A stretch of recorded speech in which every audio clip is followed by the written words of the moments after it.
자, 이번에는 데이터를 읽어드리는 코드를 넣어야 되겠네요. 자, 우리가 두 번째 버튼 클릭했을 때, 그때는 어떻게 해요? 지금 이거 첫 번째 버튼은 파일에 데이터를 쓰는 과정이었고요.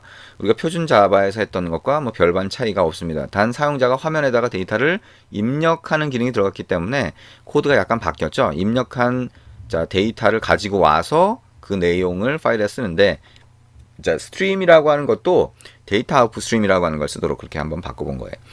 두 번째 버튼 클릭했을 때는 파일에서 읽어와야 되겠죠. 자, 그러면 읽어오는 거, 자, 위에 파일에 쓰기 위한 준비 과정과 같습니다. 자, 어떻게 해요?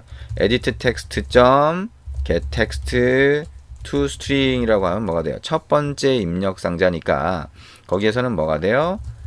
자, 파일의 이름을 받아오죠. 근데 이 파일의 이름은 그냥 단순히 파일 자체에 대한 이름이고요. 그게 어느 파일 탐색기로 보면 어느 폴더 안에 파일이 저장이 될 거냐는 지정되지 않는다 그랬죠. 그래서 그거를 자, 파일 네임을 완성을 하려고 하면 자, environment.get external storage directory라고 해서 SD 카드 쪽에 패스를 가지고 옵니다. get absolute path 위치를 알아온다는 거죠. 그 다음에 슬래시를 하나 붙여주고요. 여기에 우리가 받아온 input이라고 하는 거를 붙여준다. 자, 위에 토스트 메시지 뿌려지는 거는 자, 똑같이 이렇게 복사해서 붙여넣기를 합니다. 자, 이 밑에 것도 뭐 마찬가지죠. 이 위에 걸 그대로 복사해서 사실 써도 돼요. 일부러 위에 거 잠깐 입력을 한 겁니다. 자, 두 번째 입력 상자에서는 자, 그 파일에서 파일에 쓸 데이터를 가져오는데요. 자, 우리가 파일에 쓰는 거는 아니기 때문에 읽어오는 거죠. 그래서 이번에는 read from file만 합니다. 두 번째 입력 상자는 나중에 확인을 하겠죠. 자, read from file이라고 하고 파일 name만 이렇게 사용을 하면 되겠네요. 자, 그럼 밑에 가서 read from file이라고 하는 함수를 한번 만들어 봅니다. 메소드를 만들어 보죠. public이라고 하고 이 read from file에서는 string을 리턴하게 한번 해볼게요. 읽어오는 거죠. read from file이라고 하고 자, string이라고 해서 자, 파일 네임을 여기다가 한번 넣어 봅니다. 자, 그러면 우리가 파일을 처음에 하나 만들어 줄 수 있겠죠? 파일이라고 해서 파일은 new 파일이라고 하고 여기에 파일 네임을 넣어주면 파일 객체가 하나 만들어질 거예요. 자, 그러면 여기서 읽어올 때는 어떻게 하냐? 파일 input stream이라고 하는 게 있어요. 자, 이거를 자, 이것도 마찬가지로 파일 스트림이라고 하는 이름의 변수 상자로 만들고요. new file input stream 이렇게 만들어 봅니다. 여기에 파일을 파라미터로 넣어주면요. 자, 우리가 파일에서 읽어올 수 있는 스트림이라고 하는 게 하나 만들어지는 거예요. 자, 이거를 마찬가지로 try catch로 이렇게 여기 있는 거를 복사해서 그대로 붙일 수 있겠죠. 이렇게 감싸줍니다. 자, 그러면 우리가 했던 것처럼 데이터 인풋 스트림, 데이터 아웃풋 스트림이라고 하는 걸 많이 쓰게 되기 때문에 이걸로 한번 바꿔본 거예요. 그래서 여기서도 데이터 인풋 스트림이라고 하는 걸 써봅니다. 자, 인스트림이라고 하는 이름으로 변수 상자를 만들고요. new data input stream이라고 해서 자, input stream, 스트림이라고 하는 하나 더 만들고 파일 스트림을 넣어주면 자, 두 개의 스트림, 즉 파이프가 연결이 되는 것처럼 생각을 하실 수가 있겠죠. 자, 그러면 이제 데이터를 읽어올 텐데요. 읽어올 텐데 데이터를 읽어오는 거는 자, 우리가 어떻게 읽어오냐면 바이트 어레이로 읽어와서 자, 바이트 어레이, 바이트의 배열로 읽어와서 그걸 문자로 다시 변환을 시켜줍니다. 자, 바이트의 배열은 또 어떻게 읽어오냐? 자, 여기에 자, 바이트라고 하는 걸 하나 만들어 볼게요. 바이트의 배열. 자, 이거를 input이라고 하는 걸로 하나 읽어오도록 그렇게 할 겁니다. 자, 이거를 데이터라고 그냥 해볼까요? 이거는 new byte라고 하고 자, 1024로 한번 해볼게요. 자, 그러면 1024 크기의 바이트 배열을 하나 만든 거죠. 그러면 1024 크기의 바이트 배열을 만든 다음에 여기다 간단하게 생각하면 어떻게 하면 되냐면 instream.read라고 하는 메소드가 있어요. 함수상자가 있습니다. 여기다가 데이터라고 하는 이 빈 바이트 배열, 비어있는 바이트 배열을 넣어주고 0부터 1024까지 읽어주세요 라고 요청을 하면 얘가 안녕하세요 라는 글자가 들어가 있다고 하면 그 글자를 읽어옵니다. 근데 비어있는 걸 다 채우진 않겠죠. 그러다 보니까 몇 개를 읽어왔는지를 알려줘요. 왼쪽에다가 그러면 여기다가 인티저 count라고 하는 변수상자를 갖고 받으면 읽어온 바이트만큼 알려줍니다. 그러면 만약에 8바이트를 읽어왔다, 8개의 바이트라고 하는 걸로 읽어왔다라고 하면 그거를 문자로 다시 바꿀 수 있어요. 그래서 어떻게 바꾸냐? string이라고 하고 line은 new string이라고 해서 자, 우리가 바이트 어레이를 주고요. 그 다음에 0부터 자, 여기 있는 count까지를 이용해서 자, 읽어온 개수만큼을 이용해서 문자를 바꿔달라. 그 다음에 그 인코딩이라고 하는 거는 UTF-8 인코딩으로 돼 있다라고 하면 자, 이렇게 해줄 수가 있죠. 그러면 한 줄을 읽어와요. 자, 한 줄보다 더 많은, 자, 한 줄이 아니라 1024 바이트만큼만 읽어오는 거죠. 그거보다 더 많을 때는 그 책에 있는 내용처럼 while문을 이용해서 계속 반복해서 그러니까 파일의 끝까지 읽어와야 됩니다. 자, 우리는 여기서 간단하게 이것만 읽어와서 이것만 읽어와서 한번 화면에 보여주도록 하겠습니다. 자, 라인이라고 하는 걸 읽어와서 어디다 보여줘요? edit text to라고 하는 것 점 set text라고 해서 여기다가 라인을 이렇게 찍어주면 적어도 1024바이트 안에 들어가 있는 것들은 자, 읽어와서 뿌려줄 수가 있겠죠. 자, 다 썼다라고 하면 instream.close라고 해서 자, stream이라고 하는 거를 닫아주시면 되겠죠. 자, 그러면 여기서 instream.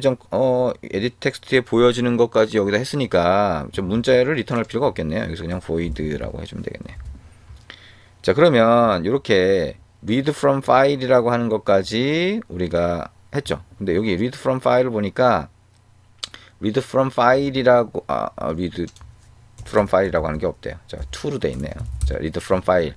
자, 이렇게 넣어가지고 실행을 하면 되는데, 자, 여기서 한 가지 안드로이드에서 SD카드의 파일을 쓰거나 읽을 때는 권한이라고 하는 게 필요해요. 그래서 더블 클릭하고 여기 왼쪽에 프로젝트 영역에서 안드로이드 매니페스트라고 하는 걸 열어보면, 자, 우리가 보통 이제 앱을 실행을 할 때 앱 설치를 하잖아요. 그죠? 그 전에 앱 실행하기 전에 앱을 설치하는데 앱 설치할 때 보면 이 앱이 어떤 권한을 씁니다라고 보이죠. 그거는 여러분이 그 앱을 만들 때 그 프로그램을 만들 때 여기다 권한을 넣어주기 때문이에요. 그래서 어떻게 넣어주냐면 여기에 꺽쇠 표시를 하고요. 자, uses 쓰겠다는 거죠. permission이라고 하는 게 있습니다. permission이 권한을 얘기합니다. 엔터를 치면 이렇게 나옵니다. 그럼 여기에서 자, 여기 보면 read로 시작하는 대문자 read로 시작하는 게 있고요. 밑줄 긋고 자, external storage가 SD카드 쪽을 얘기하는 거예요. 외장 저장소, 외부 저장소를 얘기하는 거죠. 엔터를 치면 자, 이렇게 입력이 됩니다. 맨 마지막에 슬래시 한 칸 띄고 슬래시 하면 이렇게 입력이 되죠. read external storage라고 하는 거 읽어오는 권한을 쓰겠다는 거예요. 그 밑에 다시 uses permission이라고 하고 엔터를 치고 자, 이번에는 write로 시작하는 거 write external storage라고 하는 게 있습니다. 엔터를 치고 맨 뒤에 슬래시 하면 두 개의 권한이 추가가 됩니다. 이렇게 두 개의 권한을 추가를 하고요. 자, 이제 실행을 한번 해봅니다. 자, 어떻게 보이는지, 자, 얘가 정상적으로 실행은 되는지 한번 확인을 해봅니다. 자, 실행을 해서 우리가 버튼을 누르면 자, 입력 상자에 파일 이름을 입력하고 버튼을 자, 쓰기 먼저 해야 되겠죠? 자, 내용 입력하고 쓰기를 먼저 하고 그 다음에 읽어오는 그런 과정을 한번 테스트를 해봅니다.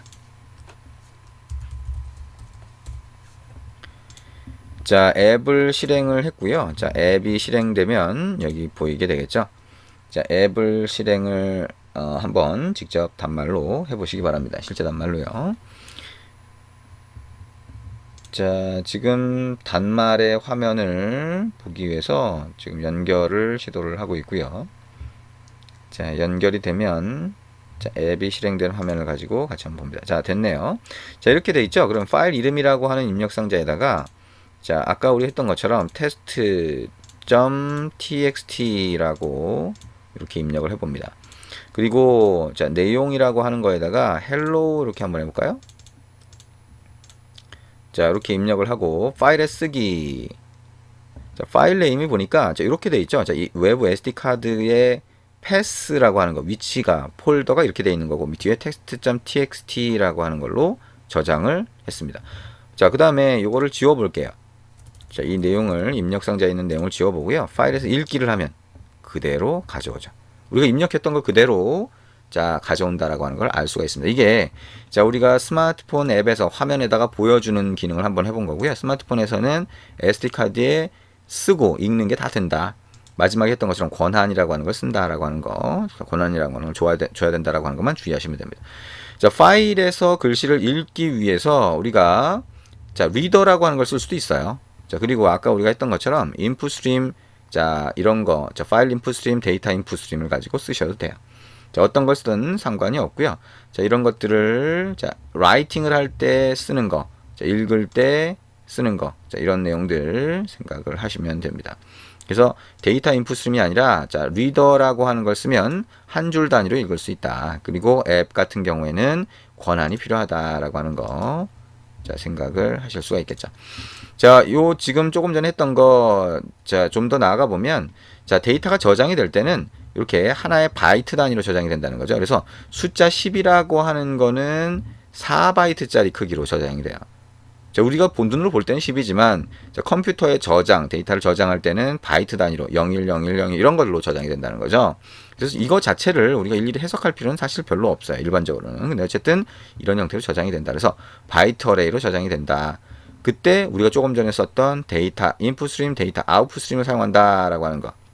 그래서 데이터 아웃풋 스트림에는 자, 정수 하나를 쓸 때는 write int라고 하는 함수 메소드가 있어서 데이터를 쓸 수가 있다. 읽어올 때도 마찬가지가 됩니다. 자, 우리가 좀 전에 했던 거, 자, UTF-8 인코딩을 이용해서 데이터를 쓰거나 읽어오는 과정, 자, 이런 것들, 자, 같이 한번 해봤습니다. 그래서 바이트 어레이로 해서, 자, 바이트의 배열로 해서 글자를 썼을 경우에는 그걸 다시 글자로 읽어온다, 그러니까 바이트 배열을 읽어온 다음에 글자로 다시 바꿔서 보여주게 된다. 라고 하는 것까지 같이 한번 해봤습니다. 자, 이게, 자, 우리가 했던 내용이고요. 자, person이라고 하는 객체를 만약에 생각을 해보면 글자 하나나 숫자 하나가 있는 게 아니에요.